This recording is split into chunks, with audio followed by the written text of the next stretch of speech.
ओम शांति 31 ডিসেম্বৰ 2020 সাকাৰ মুৰলী বাবাই কৈছে মৰমৰ সন্তানসকল তোমালোকৰ এয়া ঈশ্বৰীয় মিছন তোমালোকে সকলোকে ঈশ্বৰৰ কৰি তুলি তেওঁলোকক বেহদৰ উত্তৰাধিকাৰ লাভ কৰিবলৈ সক্ষম কৰি তোলা প্ৰশ্ন কৰ্ম ইন্দ্ৰিয়ৰ চঞ্চলতা কেতিয়া সমাপ্ত হ'ব উত্তৰ যেতিয়া তোমালোকৰ স্থিতি ৰূপালী যুগত উপস্থিত হ'বগৈ অৰ্থাৎ যেতিয়া আত্মা তেতাৰ হতু অৱস্থাত গৈ উপনীত হ'ব তেতিয়া কৰ্ম ইন্দ্ৰিয় চঞ্চলতা বন্ধ হৈ যাব এতিয়া তোমালোকৰ উভতনিৰ যাত্ৰা হেয়েহে কৰ্ম ইন্দ্ৰিয়সমূহক বশত ৰাখিব লাগে লুকুৱাই কোনো ধৰণৰ এনেকুৱা কৰ্ম নকৰিবা যাৰ বাবে আত্মা পতিত হৈ যায় অবিনাশী চিকিৎসকে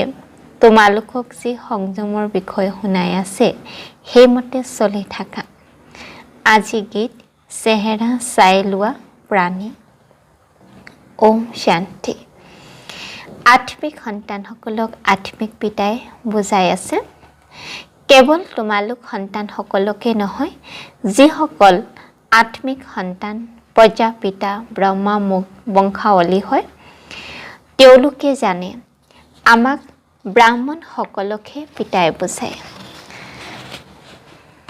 হয়তো সকলোৰে সন্তান বিশ্বত যিমান আত্মা আছে পৰমাত্মাৰ সন্তান হয় কিন্তু যিয়ে ব্ৰাহ্মণ বনে প্ৰজাপিতাৰ সন্তান বনে তেওঁকে বাবাই বুজায় কাৰণ বাকীবিলাকক বুজালেও বুজি নাপাব কাৰণ নিজক আত্মা বুলি চিনি নাপায় পৰমাত্মাক চিনি নাপায় সেইকাৰণে বাবাই কৈছে অকল ব্ৰাহ্মণ সকলকহে বুজাওঁ প্ৰথমতে তোমালোক শুদ্ৰ আছিলা পুনৰ আহি ব্ৰাহ্মণ হৈছা পিতাই বৰ্ণৰো হিচাপ বুজাইছে জগতৰ বৰ্ণকো বুজি নাপায় কেৱল গায়ন আছে এতিয়া তোমালোক ব্ৰাহ্মণ বৰ্ণ হোৱা পুনৰ দেৱতা বৰ্ণ হবা বিচাৰ কৰা এইটো কথা শুদ্ধনে নিজে বিচাৰ কৰা মোৰ কথা শুনা আৰু বিচাৰ কৰা বাবাই কৈছে মোৰ কথা শুনা আৰু বিচাৰ কৰা শাস্ত্ৰত যি জন্ম জন্মান্তৰ শুনি আহিছা আৰু যি জ্ঞান সাগৰ পিতাই বুজায় তাৰ তুলনা কৰা শুদ্ধ কোনটো যেনেকৈ ভক্তি মাৰ্গত ভগৱান সৰ্বব্যাপী বুলি কয় বাবাই ইয়াত কি কৈছে পৰমাত্মা সৰ্বব্যাপী নহয় তো এইবিলাক কথা আমি কি কৰিব লাগে বিচাৰ কৰিব লাগে কোনটো শুদ্ধ ব্ৰাহ্মণ ধৰ্ম অথবা কুলৰ বিষয়ে একেবাৰে পাহৰি গৈছে তোমালোকৰ ওচৰত বিৰাট ৰূপৰ চিত্ৰ শুদ্ধকৈ তৈয়াৰ কৰা আছে ইয়াৰ ওপৰত বুজোৱা হয় বাকী যি ইমানবোৰ ভুজাধাৰী চিত্ৰ তৈয়াৰ কৰিছে আৰু দেৱীসকলক অস্ত্ৰ দি আছে সেই সকলোবোৰ হৈছে ভুল এয়া ভক্তি মাৰ্গৰ চিত্ৰ হয় যেনেকৈ দুৰ্গা দেৱীক দেখায় 10খন হাত বাস্তৱত এনেকুৱা কোনো দেৱী হ'ব পাৰে নেকি যাৰ 10খন হাত হ'ব কাৰণ তেওঁলোকতো মাক দেউতাকৰ পৰাই জন্ম হয় বাস্তৱত এইবিলাক কি হয় শক্তিৰ প্ৰতীক হয় যি হাত দেখুৱাইছে এই দুই চকুৰে সকলোবোৰ দেখা পায় কিন্তু বুজি নাপায় কাৰোৰে বৃত্তি বিষয় নাজানে এতিয়া তোমালোক সন্তানসকলে নিজৰ আত্মা বিষয় গম পাইছা আৰু 84 জন্মৰ বিষয়েও গম পাইছা ভক্তি মাৰ্গত কি বুলি কৈছিলে এটা আত্মাই 84 লাখ ইউনিট আহে কিন্তু বাবা এতিয়া কি কৈছে এটা আত্মাই 84 বাৰহে জন্ম হয় যেনেকৈ পিতাই তোমালোক সন্তানসকলক বুজায় তোমালোকে পুনৰ অন্যকো বুজাব লাগে শিৱ বাবাটো সকলোৰে ওচৰলৈ নাযাব নিশ্চয় পিতাৰ সহায়কাৰী লাগিব নহয় জানো সেয়েহে তোমালোক হৈছা ঈশ্বৰীয় অভিযান তোমালোকে সকলোকে ঈশ্বৰৰ কৰি তোলা বুজোৱা যে তেওঁ আমাৰ আত্মাসকলৰ বেহদৰ পিতা হয় তেওঁৰ পৰা বেহদৰ উত্তৰাধিকাৰ পোৱা যাব যেনেকৈ লৌকিক পিতাক স্মৰণ কৰা হয় তেওঁতকৈও বেছিকৈ পাৰলৌকিক পিতাক স্মৰণ কৰিব লাগে কাৰণ পাৰলৌকিক পিতাৰ পৰা বৰ্তমান বহুত প্ৰাপ্তি হয় কাৰণ এইটো সময়ত যদি আমি পৰমাত্মাক স্মৰণ কৰোঁ কিমান প্ৰাপ্তি হয় আমি পতিতৰ পৰা পাৱন বনি যাওঁ আমি বিকাৰৰ ওপৰত বিজয় প্ৰাপ্ত কৰিব পাৰোঁ তেখেতৰ স্মৰণৰ দ্বাৰা তেখেতে আমাক বিশ্বৰ মালিক কৰি তোলে সেইকাৰণে বাবাই কৈছে লৌকিকতকৈ পাৰলৌকিক পিতাক বেছিকৈ স্মৰণ কৰিব লাগে লৌকিক পিতাইতো অল্প কালৰ কাৰণে সুখ দিয়ে এটা জন্মতে সুখ দিয়ে তেখেতৰ অধিকাৰ পোৱা যায় বেহদৰ পিতাই বেহদৰ সুখ দিয়ে আধা কল্পৰ কাৰণে তেখেতে আমাক সুখৰ অধিকাৰ দিয়ে এয়া এতিয়া আত্মাসকলে জ্ঞান প্ৰাপ্ত কৰিছে এতিয়া তোমালোকে জানা তিনিজন পিতা আছে সংগম যুগত আমি তিনিজন পিতাক পাওঁ এজন হৈছে লৌকিক পাৰলৌকিক আৰু অলৌকিক বেহদৰ পিতাই অলৌকিক পিতাৰ দ্বাৰা তোমালোকক বুজাই আছে এইজন পিতাক কোনেও নাজানে অৰ্থাৎ অলৌকিক পিতাক যি আমি বৰ্তমান ব্ৰাহ্মণ জন্ম কাৰ দ্বাৰা পালোঁ ব্ৰহ্মা দ্বাৰা পালোঁ সেই অলৌকিক পিতাক কোনেও নাজানে ব্ৰহ্মা জীৱন কাহিনীও কোনেও নাজানে তেওঁ পিতৃৰ বিষয়টো জানিব লাগে নহয় জানো শিৱ শ্ৰীকৃষ্ণ মহিমা গায় বাকী ব্ৰহ্মা মহিমা ক'ত নিৰাকাৰ পিতাক নিশ্চয় মুখটো লাগিব নহয় জানো শিৱ বাবা নিৰাকাৰ হয় তেখেত জ্ঞানৰ সাগৰ হয় যদি তেখেতৰটো মুখ নাই তো কাৰোবাৰটো আধাৰ ল'ব লাগিব জ্ঞান শুনাবৰ কাৰণে কাৰ আধাৰ লৈ ব্ৰহ্মা বাবাৰ আধাৰ লৈ যাৰ দ্বাৰা অমৃত দিব ভক্তি মাৰ্গত পিতাক কেতিয়াও যথাযথ ৰীতিৰে স্মৰণ কৰিব নোৱাৰে এতিয়া তোমালোকে জানা বুজি পোৱা যে শিৱ বাবাৰ ৰথ এওঁ হয় ৰথকো অলংকৃত কৰে নহয় জানো যেনেকৈ মহম্মদ ঘোঁৰাটোকে সজায় তোমালোক সন্তানসকলে কিমান ভালদৰে মনুষ্যক বুজোৱা তোমালোকে সকলোৰে প্ৰশংসা কৰা কোৱা তোমালোক এনেকুৱা দেৱতা আছিলা পুনৰ 84 জন্ম ভোগ কৰি তমোপ্ৰধান হৈ গলা এতিয়া পুনৰ সতপ্ৰধান হ'ব লাগে সেয়েহে তাৰ বাবে যোগ লাগে কিমান ভাল কথা পৰমাত্মাই আমাক কি বনাব আহিছে তমোপ্ৰধানৰ পৰা সতপ্ৰধান অৰ্থাৎ মনুষ্যৰ পৰা দেৱতা বনাব আহিছে কিন্তু কাটচিতেহে কোনোবাই বুজি পায় এই কথাবিলাক বহুত কাটচিত বুজি পালে তেতিয়া আনন্দৰ পৰা ঊৰ্ধ্বগামী হ'ব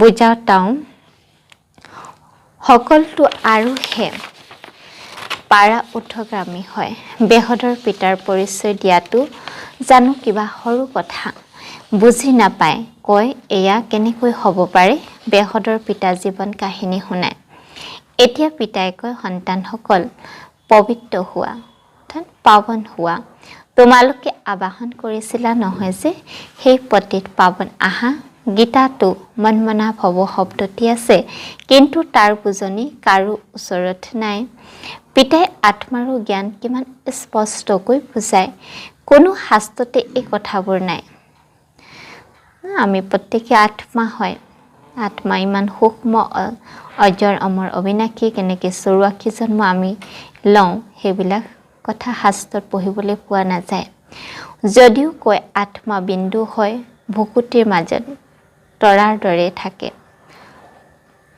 কিন্তু যথাযথ ৰীতি কাৰো পুথিত নাই সেয়াও জানিব লাগে কলি যুগত হৈ ভ্ৰষ্টাচাৰী সত্য যুগত হৈছে সকলো চেষ্টাচাৰী ভক্তি মাৰ্গত মনুষ্যই ভাবে এই সকলোবোৰ ঈশ্বৰক লগ পোৱা মাৰ্গ হয় সেয়েহে তোমালোকে প্ৰথমে পপত্ত অৰ্থাৎ ফ্ৰম পুৰাবলৈ দিয়া ইয়ালৈ কিয় আহিছে ইয়াৰ দ্বাৰা তোমালোকে বেহদৰ পিতাৰ পৰিচয় দিব লাগে সোধা আত্মাৰ পিতা কোন সৰ্বব্যাপী বুলি ক'লেতো কোনো অৰ্থই নোলায় সকলোৰে পিতা কোন এইটো হৈছে মুখ্য কথা নিজৰ নিজৰ ঘৰতো তোমালোকে বুজাব পাৰা এখন দুখন মুখ্য চিত্ৰ শ্ৰী ত্ৰিমূৰ্তি বৃক্ষ এইবোৰ বৰ প্ৰয়োজনীয় বৃক্ষৰ দ্বাৰা সকলো ধৰ্মাৱলী বুজিব পাৰে যে আমাৰ ধৰ্ম কেতিয়া আৰম্ভ হয়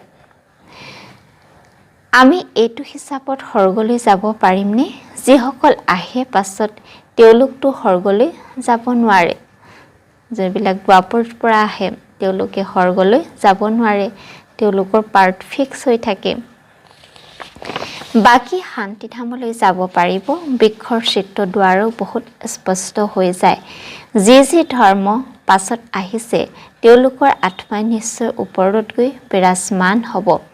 তোমালোকৰ বুদ্ধিত গোটেই বুনিয়াদ ৰচা হয়। পিতাই কয়, আদি সনাতন দেৱী দেৱতা ধৰ্ম পুলিটো ৰোপণ কৰা হ'ল, আকৌ বৃক্ষ পাতো তোমালোকে তৈয়াৰ কৰিব লাগে। পাত অবিহনেতো বৃক্ষ নহয়। সেয়েহে বাবাই পুৰুষাৰ্থ কৰাই থাকে নিজৰ সমান কৰি গঢ়ি তোলাৰ বাবে। অন্য ধৰ্মাৱলম্বীসকলে পাত তৈয়াৰ কৰিবলগীয়া নহয়, তেওঁলোকৰতো ওপৰৰ পৰা আহে, বুনিয়াদ ৰচে, আকৌ পাছত পাত ওপৰৰ পৰা অহা যোৱা কৰি থাকে। তোমালোকে পুনৰ বৃক্ষৰ বৃদ্ধিৰ বাবে এই প্ৰদৰ্শনী আদি অনুষ্ঠিত কৰা। ইয়াৰ দ্বাৰা পাত ওলায়, আকৌ ধুমুহা আহিলে সৰি পৰে, মৰহি যায়। বাবাই কি কৈছে? প্ৰদৰ্শনী অনুষ্ঠিত কৰা হয়। আমি প্ৰদৰ্শনী লগাব যাওঁ, বাবাৰ পৰিচয় দিওঁ। ইয়াৰ দ্বাৰা অনেক আত্মাই বাবাৰ বনি যায়। আকৌ ধুমুহা কিবা পৰিস্থিতি আহিলে আকৌ বাবাৰ হাত এৰি দিয়ে। এয়াই আদি সনাতন দেৱী দেৱতা ধৰ্ম প্ৰতিষ্ঠা হৈ আছে। ইয়াত কাজিয়া আদি কোনো কথা নাই। কেৱল পিতাক স্মৰণ কৰিব আৰু কৰাব লাগে। তোমালোকে সকলোকে কোৱা আৰু অন্য যিবোৰ ৰচনা আছে সেইবোৰ এৰা।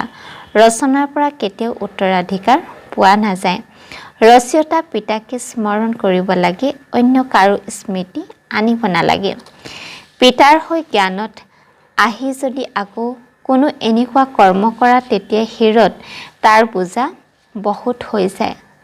আমি আগতে পাপ যিমান কৰিছোঁ সেইটোতো পাপৰ বোজা আছে, কিন্তু এই সংগম যুগত বাবাক চিনি পোৱা পাছত যদি আমি পাপ কাম কৰোঁ, তেনেহ'লে তাৰ পাপৰ বোজা 100 গুণালৈ বৃদ্ধি হৈ গৈছে।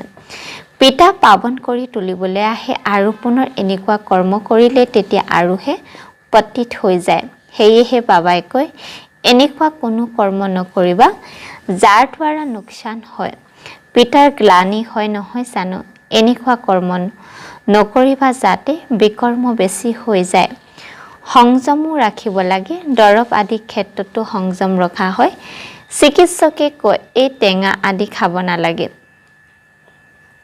গতিকে মানিব লাগে, কৰ্ম ইন্দ্ৰিয়সমূহক বশ কৰিবলগীয়া হয়। যদি লুকুৱাই খাই থাকা, তেতিয়া আকৌ দৰৱৰ প্ৰভাৱ নপৰিব। ইয়াক কোৱা হয় আসক্তি। পিতাও শিক্ষা দিয়ে, এইটো নকৰিবা। চিকিৎসক হয় নহয় জানো। লিখে, বাবা মনত সংকল্প বহুত আহে, সাৱধান হৈ থাকিবা। লেতেৰা সপোন, মনত সংকল্প আদি বহুত আহিব, এইবোৰলৈ ভয় কৰিব নালাগে। ৰূপালী যুগত গৈ উপনীত হ'বা, তেতিয়া কৰ্ম ইন্দ্ৰিয় চঞ্চলতা সমাপ্ত হৈ যাব, কৰ্ম ইন্দ্ৰিয়সমূহ বশ হৈ যাব। সত্য যুগ তেতাত বশ হৈ আছিল নহয় জানো। যেতিয়া এই তেতাৰ অৱস্থালৈ আহিবা, তেতিয়া বশ হৈ যাব। পুনৰ সত্য যুগৰ অৱস্থালৈ আহিলে তেতিয়া শতু-প্ৰধান হৈ যাব। তেতিয়া সকলো কৰ্ম ইন্দ্ৰিয় সম্পূৰ্ণ বশ হৈ যাব। কৰ্ম ইন্দ্ৰিয় বশ হৈ আছিল নহয় জানো। এয়া নতুন কথা জানো। আজি কৰ্ম ইন্দ্ৰিয় বশত আছে, কালিলৈ পুনৰ পুৰুষাৰ্থ কৰি কৰ্ম ইন্দ্ৰিয়সমূহক বশ কৰি লয়। তেওঁলোকতো 84 জন্ম অৱনমিত হৈ আহিছে। এতিয়া উভতনিৰ যাত্ৰা। এতিয়া পুনৰ আমি কলৈ যাব লাগে? পৰম ধামলৈ যাব লাগে। পৰম ধামৰ পৰা আকৌ পুনৰ আমি ক'ত আহিম? নিজৰ ৰাজ্য সত্য যুগত আহিম। সকলোৱে শতু-প্ৰধান অৱস্থালৈ যাব লাগে। নিজৰ ক্ষতিয়ান চাব লাগে, মই কিমান পাপ কিমান পুণ্য কৰিছোঁ।